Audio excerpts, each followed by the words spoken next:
अस्सलाम वालेकुम। सांस अंदर लेना, सांस को बाहर निकालना, यह हमारे बॉडी में होने वाली ऐसा प्रोसेस है जो लाइफ टाइम चलता रहता है और इसी प्रोसेस की वजह से हम जिंदा रहते हैं। हम तकरीबन 1 मिनट में 12 से 20 दफ़ा सांस लेते हैं। ये सांस लेने के दौरान हमारे एनवायरनमेंट में से हमारे बॉडी में पाए जाने वाले सेल्स को ऑक्सीजन मिल पाती है। ठीक इसी तरह से हमारे बॉडी से कार्बन डाइऑक्साइड भी बाहर निकल पाती है। अब इस सारे प्रोसेस में यानी रेस्पिरेशन में जो ऑर्गन सबसे ज्यादा इंपॉर्टेंट रोल प्ले करते हैं वो है हमारे लंग्स, यानी हमारे फेफड़े। हमारे बॉडी में दो लंग्स प्रेजेंट होते हैं और ये लंग्स रिब केज के अंदर प्रेजेंट होते हैं। एक लंग हमारे बॉडी के लेफ्ट साइड पे होता है और दूसरा लंग हमारे बॉडी के राइट साइड पे होता है। ये जो लेफ्ट वाला लंग होता है ये 2 लोब्स में डिवाइड होता है, जबकि राइट वाला लंग 3 लोब्स पे डिवाइड होता है। और हमारा राइट वाला लंग्स थोड़ा सा बड़ा भी होता है।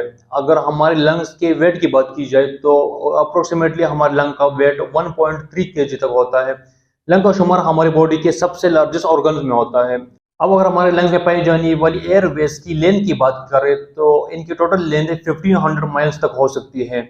एक एवरेज एडल्ट ह्यूमन लंग्स का तकरीबन अपने अंदर 6 लीटर तक एयर को होल्ड कर सकती है। हमारे लंग्स काम किस तरह करते हैं और कैसे हमारे ब्लड में से कार्बन डाइऑक्साइड को रिमूव करके ऑक्सीजन को ऐड कर देते हैं। हमारे लंग के बिल्कुल नीचे एक डोम शेप का एक मसल पैटर्न होता है जिसको हम डायफ्राम कहते हैं।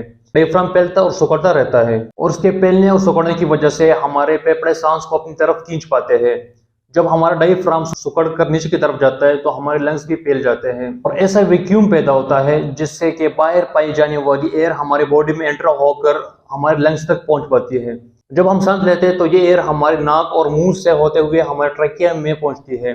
ट्रेकिया को हम सांस की नाली यानी विंड पाइप भी कहते हैं। ट्रेकिया आगे जाकर 2 पार्ट्स यानी लेफ्ट और राइट ब्रोंकाई में डिवाइड हो जाती है। अब जैसे कि दरख्त के कोई ब्रांच आगे से मजीद छोटे छोटे नैरो ब्रांचेस में डिवाइड होती है, ठीक इसी तरह ब्रोंकाई भी यहाँ पे डिवाइड होती जाती है और मजीद नैरो होती जाती है। एयर इन ट्यूब्स में से आगे बढ़ती रहती है और ये ट्यूब्स एल्वेलाई में जाकर खत्म हो जाती है। एल्वेलाई हवा के छोटे छोटे सेक्स तेले होते हैं और हमारी फेफड़ों में एल्वेलाई की तादाद 300 मिलियन तक होती है।